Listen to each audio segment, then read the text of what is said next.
Hi, I'm Tim Roble, and welcome to another episode of Adventure Athlete. Today I'm here to talk about my first test with some of my modifications on my 21 KTM 890 Rally. So probably the first thing you can notice on the bike is I got the AXP Racing skid plate. That finally come in. Originally I ordered black. Black's not going to be available for about another month, so orange was fine with me, and believe it or not, I think it actually fits the bike and looks better. So you'll notice, if you guys have been following this series a little bit, I ordered the Galfer rotors for this, for the front and rear. I got those in, but I'm not going to fix those as of right now. I ordered another set of wheels for this, with a single-sided disc. That's going to be Galfer also, and different master cylinder, and that'll drop 7 pounds off the front of this motorcycle, and that's going to help a lot. And I went with a 1.6 front and a 2.15 rear, so I can run tubeless, the tubeless system, front and rear.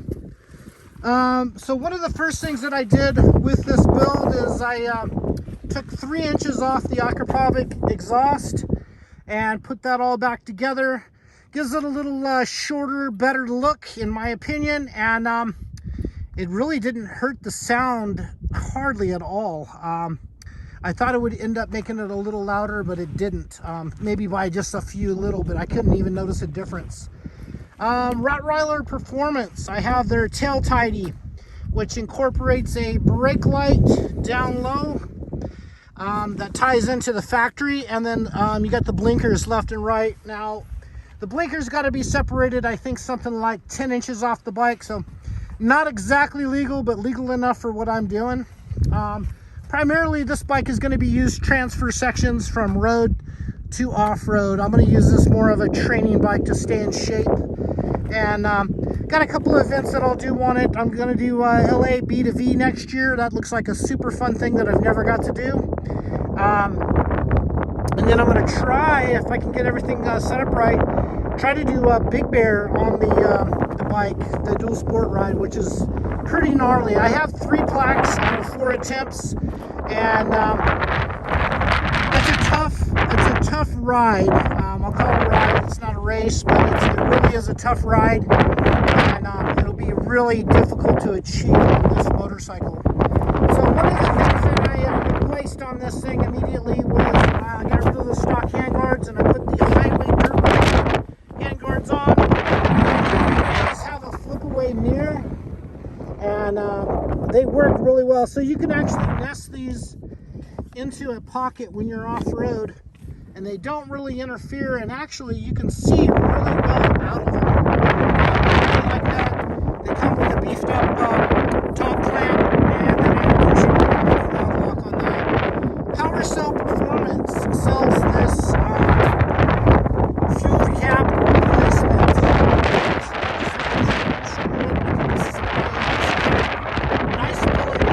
It's super inexpensive. It's like something like 69 bucks or something. I thought that was a great deal. For me, it gives me certainty that I'm able to lock and unlock it. I have Rottweiler's intake coming. That should be out actually tomorrow. Should be on the way. I also did their trans saver down here, and this is a cool little product that if you downshift too hard, it'll break away. You can see that movement, and it just saves all the shift forks and everything, and the transfer linkage across there. As far as that, I removed the rubber from the pegs, kind of a standard deal. I put the Scott's steering stabilizer on it with the BRP dampeners, or BRP isolators on it. That's working out really well. Right now, I'm getting used to switching off all these modes. I just got out here and was trying to let it hang a little bit. Found out real quick that traction control sucks. So I will be doing some mods on that. Probably moving the sensor from the rear wheel to the front wheel, and then I'll never have any of those problems. I did order a power commander, but it did not come with the fueling dongles, so I'll have to call about that tomorrow. I want to check because I wanted to keep the cruise control on this bike. Now I'm actually thinking about doing the auto tune and an ignition advance with a full race map on it. So the bike's powerful enough that it will off the front wheel. It feels actually pretty light. It reminds me a lot of my 950 Super Enduro that I have set up with the Power Cell Performance. He does it Owens TTX Mark II kit for that bike, and that changed the whole dynamics of that big motorcycle. So this feels really good. The cone valve suspension's working great. I feel like that is a big plus on this bike, and that's why I wanted this specific bike, was plain and simple, just for the cone valve suspension. So I got that. I did install the cat delete. Kind of get a good look of it down in there. And go around and see if we can see anything better on this side. And you know, that freed up a little horsepower, I'm sure, and took some weight off. I think it takes about 4 pounds out of that area, and it just doesn't radiate heat like it would have.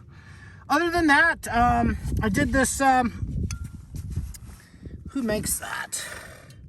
If you can see that. Did a lot of reading on these bikes. I know the original mud chain guard up front collects a lot of mud. This is made out of billet, so if you do happen to break a chain, that's good to help protect the cases and everything on that. Other than that, this bike is pretty stock. I just went through it, set it up for me. I really do like this bike. Here again, here's some of the people that have helped me out. Rottweiler Performance, Power Cell Performance, and Quad Lock. And the 222 is my race number. Why that's installed on the exhaust is Aquapovic actually etches into their exhaust Aquapovic on it. So as you cut that, now it says Kapovic, and I wanted to kind of cover that up.